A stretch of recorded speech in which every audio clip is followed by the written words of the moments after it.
This is David Norton with I Ask Myself. I ask myself a lot of questions. And today I'm asking myself, is free speech even possible? And the reason that I ask that is when my thinking is controlled by the precedents of my life, how is it possible to have really free thought and to have free thinking? I ask myself, in my youth, my life was controlled by precedents, by what my parents were taught and what they taught me. It's sort of like on Easter and Christmas. I grew up in the idea with the idea of getting gifts and having a Christmas tree and singing Christmas carols, and all that was a precedence that was set by my parents. But also it was set by the society that they grew up in before them. So these precedences that I see that are in my life are not actually created from my own free thought, but they're created by the precedents of my parents and by myself, because it's all part of my environment. And there's so many different things that I see in life that are actually accumulated in my own belief system that are from precedents. I live in a world where I learn from the world that's outside of me. And it appears as though the world is composed of a lot of laws that have turned into becoming precedents that authorities speak them, and then they become part of my life. But I'm finding that some of these precedents are really not true. So when I take and I start searching, some people never ever do, about Christmas and also Easter, for example, two major holidays in the United States here. And then I see that it's a religious on the surface, and Christmas and Easter is a didactic teaching. So once we understand what it is, we just more or less accept it. But when you actually dig deeper into religion, you find that there's many different types of religion around the world. There's Hinduism and Buddhism, and also we have Muslims, and we have Jewish religion, and then the Christian religion. All these represent a different precedent. Within the environment of these different religions, there's also precedents that are set that cause the people to believe whatever it is that their religion is made up from. Causes people to believe that the precedents that are created inside of religion automatically become a part of our life. And we don't even question them, we just accept them. And then it becomes an argument as to, what religion is right and what religion is wrong. I think that it's important to understand that the more we can take and ask questions about different things like religion and morality and even precedents that are in our lives, the more we can learn. These precedents happen in our life without us even knowing they exist.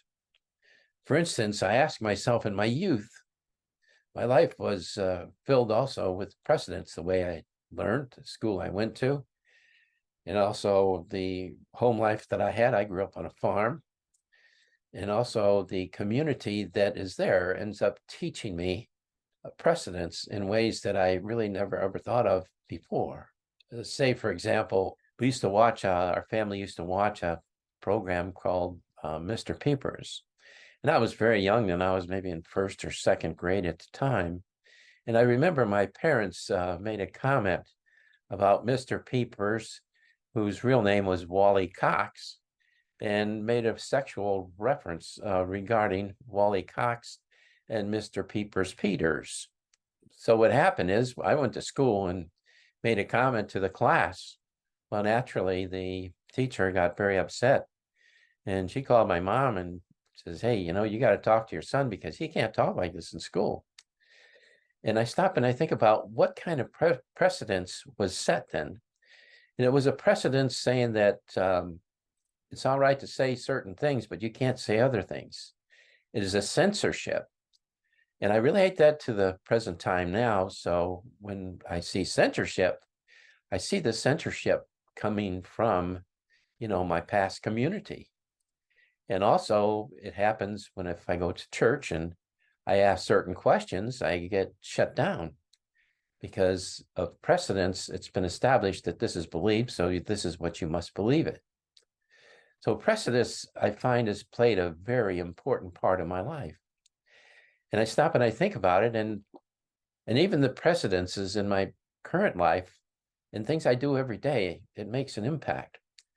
For example, when I go get a haircut, like now everybody gets their men's haircut, so it's close, so it's cut really close on both sides.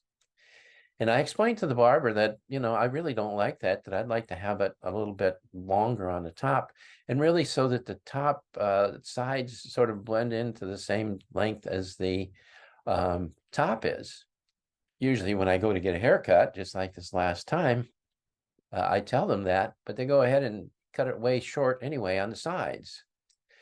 And the reason that they do that is because the precedence of getting a haircut and the way people are having their haircut now is much closer to the sides than what I really would like.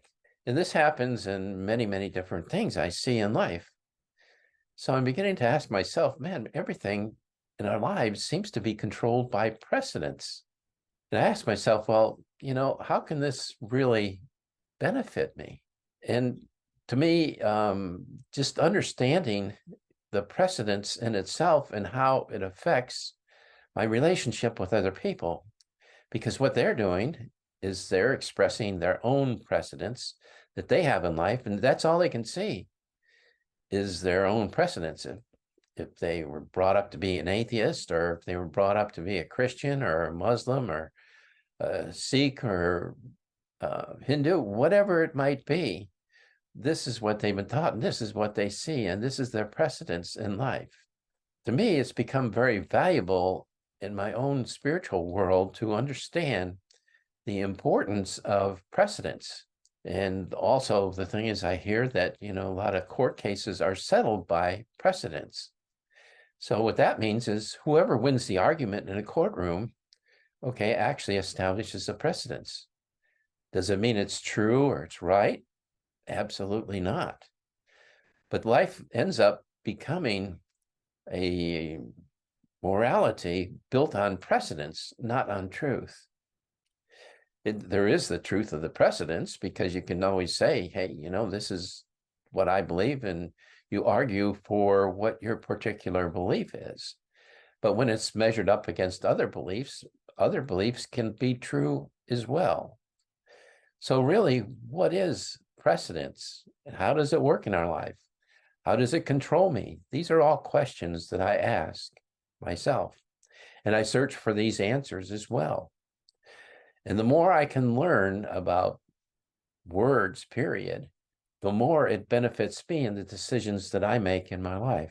I believe it was Antisthenes who once said, okay, education begins with the investigation of words. And I believe that's true, because we live by words that we think we know what the meaning is, but do we really? Is there a precedent for a definition that has been established for different kinds of words?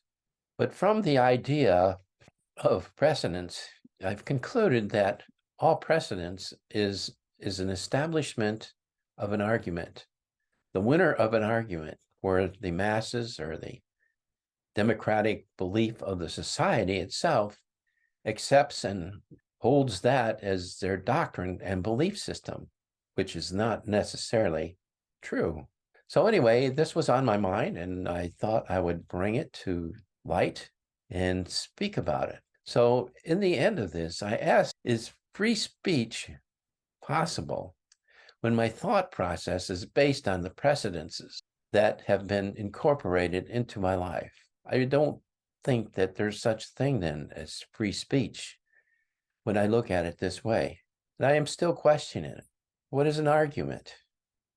Let's check that out next time.